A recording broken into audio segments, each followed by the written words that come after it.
a chama do amor. Sou missionário e mesmo pequeno, sirvo alegre ao reino de Deus. Amados e amadas de Deus, hoje é 12 de outubro e eu trago a palavra de Deus para iluminar e abençoar a sua segunda-feira. Hoje é o dia que nós lembramos de Nossa Senhora Aparecida. Ela que foi pescada das águas e veio para iluminar o caminho de muita gente, tanto que se tornou a padroeira do Brasil. E ela nos apresenta hoje como a Senhora Imaculada Conceição Aparecida. Quando lembramos da nossa imagem de Nossa Senhora Aparecida, nós lembramos também do manto que nos cobre e de toda a sua vida que vem traçando um caminho diferente para cada um de nós. Por isso, hoje à noite, 19h30, vamos ter a nossa live lá no YouTube. E não esqueça que nós teremos 4 momentos de fé e de oração importantes sobre a nossa padroeira do Brasil. Convide seus amigos, familiares e vamos rezar e cantar e consagrar as nossas crianças e receber a bênção de Deus. Não esqueça que hoje, no final desse programa, nós temos também aqui a bênção para as crianças e também o nosso momento catequético. Eu gostaria de lembrar a você que a celebração hoje da missa aqui na nossa comunidade vai ser na Nossa Senhora das Dores às 17h30. Então não vai ser na comunidade Aparecida, mas sim aqui na Igreja Matriz. Hoje Jesus, ele é decisivo. Nota-se que no seu desgosto, e perguntamos-nos por quê, está farto de que lhe peçam milagres e quando os fazem, então lhe dizem que está com o diabo. Voltando ao de sempre, Deus não é um ator de circo. Ele não faz milagrezinhos para contentar as pessoas ou entender ou contentar aquele, senão para aliviar o sofrimento dos pobres. Eis aqui um grande milagre, o terceiro dia, ele aparece vivo, como Jonas, e depois de ter entregue a sua vida por você na cruz. Já se passaram 21 séculos. Que Deus nos ajude a ter mais fé, que essa geração exasperante, e que nós possamos superar esse momento de pandemia. Por isso hoje, nós queremos pedir a Nossa Senhora Aparecida, que ela nos ajude a passar por essa tempestade que estamos enfrentando.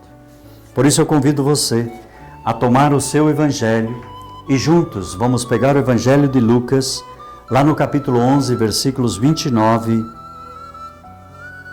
a 32.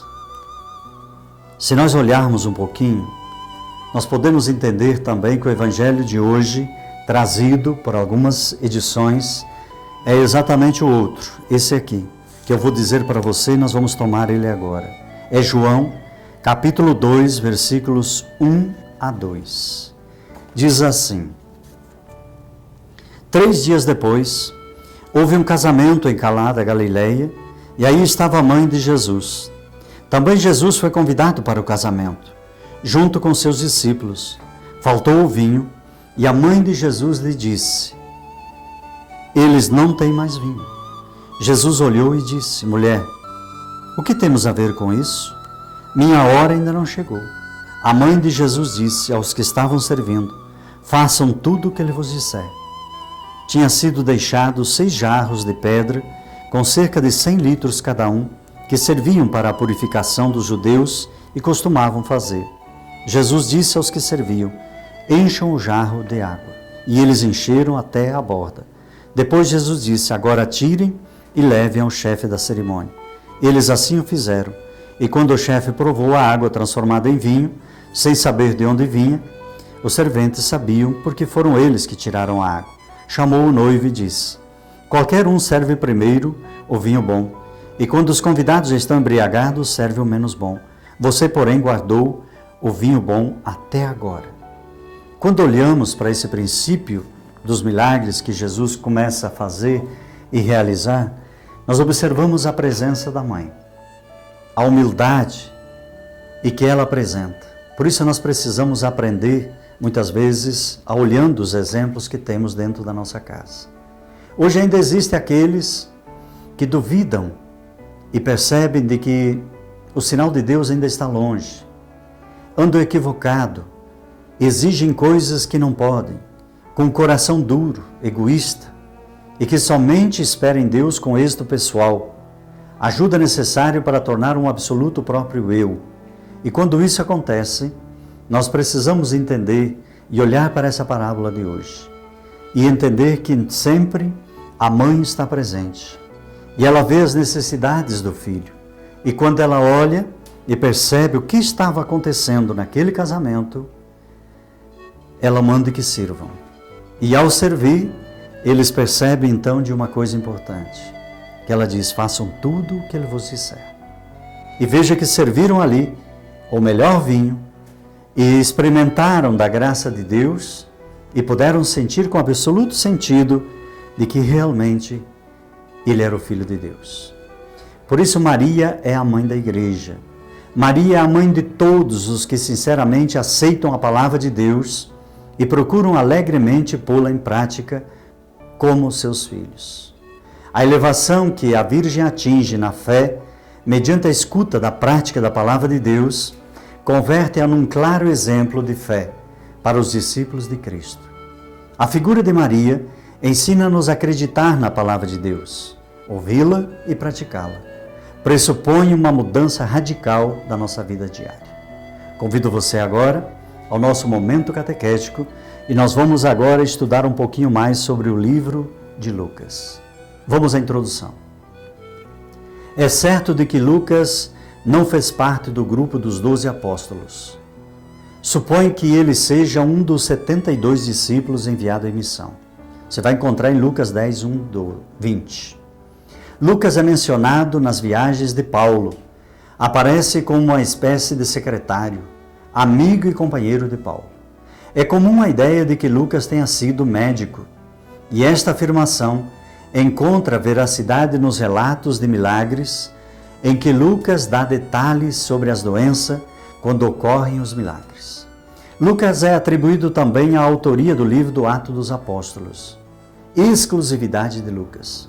Encontramos em Lucas uma série de narrativas importantes que só aparecem neste evangelho. A visita de Maria a Isabel e o Magnífico.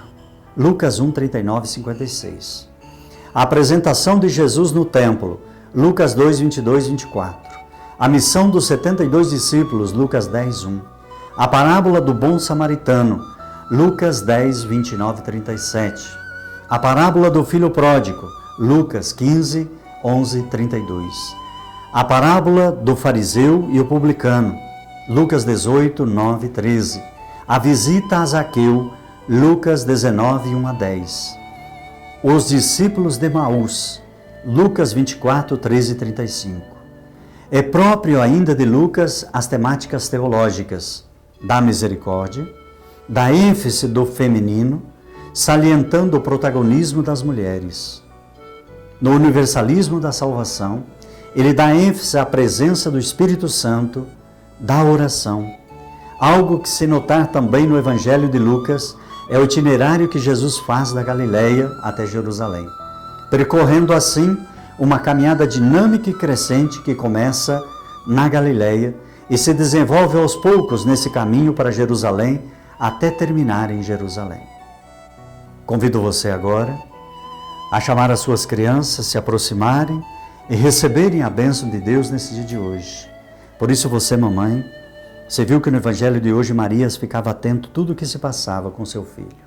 Você deve ser a mãe também protetora. A mãe que estende a mão com seu manto e cobre. Queremos pedir a Nossa Senhora Aparecida que ela consagre agora a sua família, que ela entre dentro da sua casa, passe por todos os cômodos e assim traga a presença de uma mãe amorosa que cuida dos seus filhos e que a bênção dela chegue e abençoe todas as crianças. Onde estiver, Deus te guarde.